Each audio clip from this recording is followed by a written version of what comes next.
This review will be a little shorter than normal because the book is short. Making a Biblical Marriage by Stephen Cook is a self-published work on the principles of what is a good marriage, how to be the kind of person that would make for a good husband or a good wife in order to bring glory to God.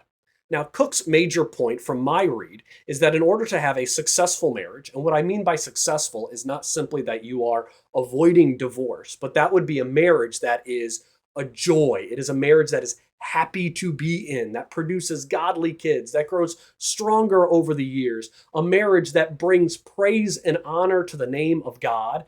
The key to a truly good marriage is walking with God and growing in wisdom individually. This means that if your marriage is struggling or sinking, half of that problem is with you, and you should work on your growth in wisdom and your growth in your walk with the Lord. Overall, outside of one page, I really liked pretty much everything Cook had in this short book.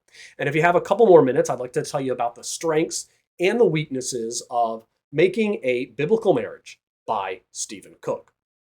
Welcome to Rev Reads. If you want to discover more books on Christian living, please subscribe to the channel in order to stay up to date with my latest book review. Also, give this video a like, share it with others in order to help them know about the work of Stephen Cook. In July of 2025, I will be teaching in East Africa at the Grace Initiative for Burundi. Each year, Grace Life Ministries hosts a pastoral training for 100 to 120 pastors in Burundi. As one of the instructors, I will be walking pastors through the wonderful New Testament books of Hebrews and James in order to provide them the tools they need to understand these books and also teach them to their churches. If you would like to support this pastoral training, please follow the link in the description below. Go to gracelife.org/give and help with the training of these local pastors in Africa. So let's start off with my negatives on this one. First, this book is just far too short.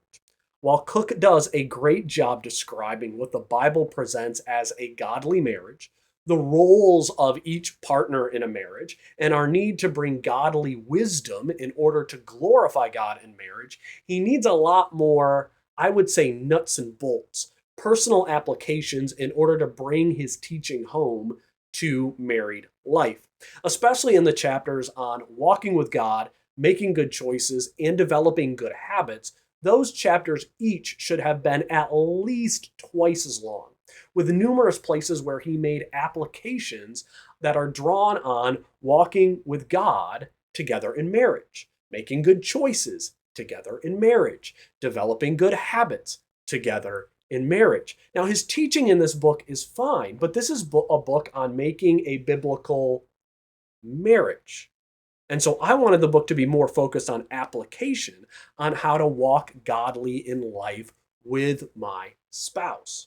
So this book, I think, is a good place to start, but it needs more explicit direction and insight on how marriage can complicate a lot of those issues related to wisdom. Because now it is two, at times, very different people who are trying to walk together toward a common goal. Now, there was a lot of good stuff still in this book. His teaching on the roles in marriage, as well as submission in marriage, that was excellent. He really hits right on with accuracy on the Bible, on the teaching in the Bible regarding the roles of men and women, and what it means for a wife to submit to her husband. Submission is not a bad concept, and we need to stop shying away from it in the church as if it is. Can men abuse the submission of their wife? Yes, they can. But the abuses of men doesn't negate the importance of submission for a healthy marriage. I also thought his teaching on divorce and when it is and is not permissible was also really, really good. In fact, when I was reading this book, I was actually thinking, I'm probably more in agreement with Cook on this topic than anybody else I've read on this topic before, when he's talking about the exception clauses for divorce with adultery and mixed marriages, and then the option for remarriage for those who have been sinned against. It really highlights the mercy of God when it comes to our marriages and even our divorces, and I really liked Stephen's writing on that subject. His teaching on good habits leading to good character was also very well written. I think at times we do lose sight in our desire to put out all the fire scenarios and sticky situations in marriage that we forget and lose sight of the importance of developing very simple and basic habits of godly practice in order to avoid those fires in marriage in the first place. And so his writing on good habits would be great for each individual partner in the marriage to put into practice in their lives. Making a Biblical Marriage by Stephen Cook.